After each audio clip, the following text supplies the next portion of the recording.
Welcome, everyone. Okay, let's dive into this scene analysis. Today, we're doing something a little different, incredibly fun, and honestly, highly analytical.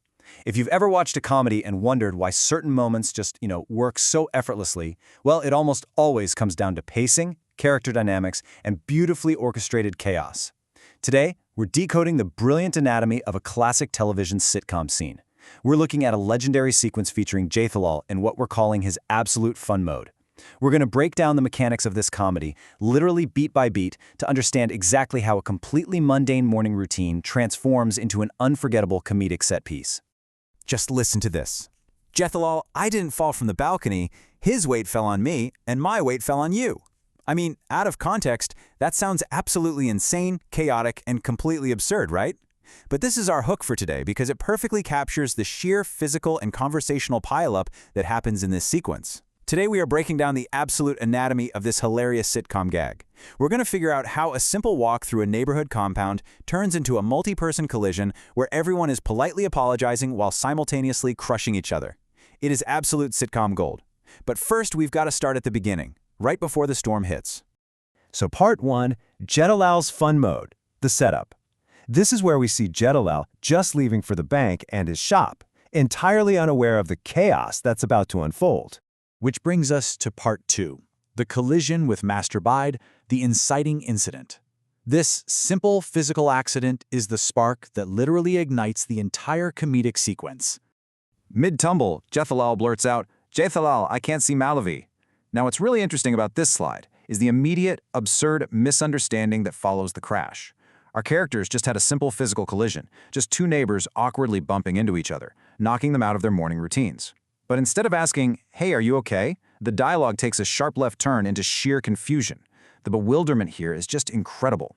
Their brains are scrambling to make sense of the sudden chaos, giving us these brilliantly weird, disjointed lines of dialogue. What we are witnessing here is a textbook situational misunderstanding. A simple stumble spirals entirely out of control, spreading like wildfire. It turns into this frantic, nonsensical debate about whether the heavier neighbor, Dr. Hati, fell from a balcony or the ground. It gets so twisted that Jathalal has to actually backpedal, defend himself, and clarify that he just wasn't looking where he was going. He was just walking straight and got distracted. The humor stems from a basic accident being blown completely out of proportion by the characters' wild imaginations. Moving on to part 3, old luggage and taunts, the escalation. This is where the initial shock of the collision turns into classic rapid-fire neighborhood banter. Once the dust settles a bit, the scene completely transforms. It shifts smoothly from physical comedy right into a verbal spar. Master Bide happens to have a lot of luggage with him, and Jathalal, never one to miss an opportunity for a sarcastic jab, starts throwing out these perfectly timed taunts.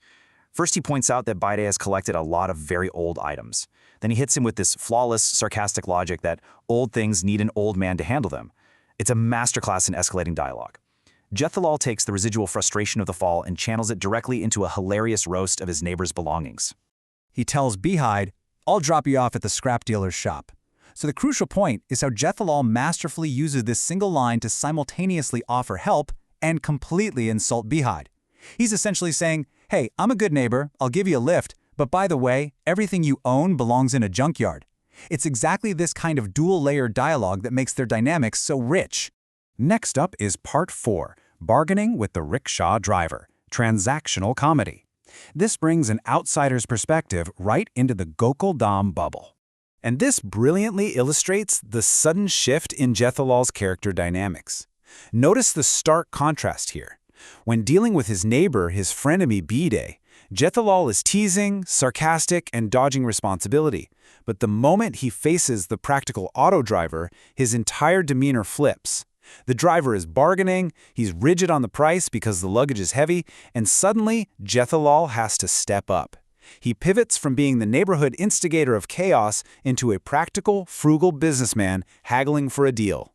The driver demands extra money for the heavy load, and Jathalal hilariously tries to devalue the items, arguing, "Hey brother, it's not luggage, it's scrap." He literally uses the exact same insult he just threw at Bide, but now as a serious negotiation tactic. But ultimately practicality wins. He caves in, saying, "I'll pay a little extra, just to get moving."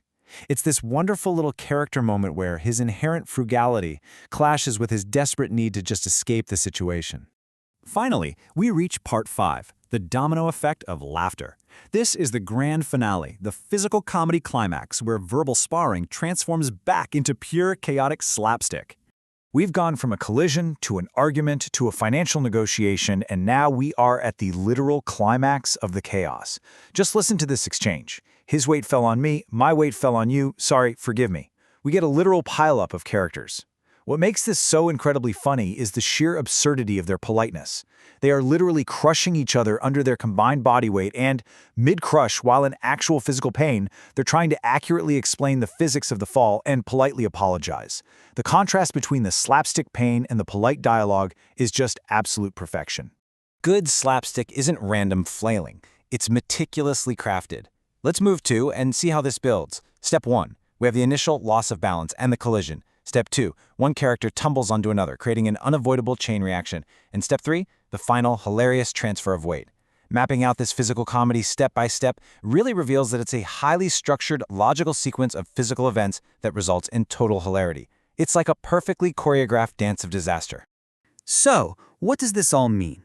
Well, this gag works because it takes a totally mundane situation, walking to work, carrying some old luggage, and masterfully escalates it through character flaws, verbal misunderstandings, and brilliant physical comedy.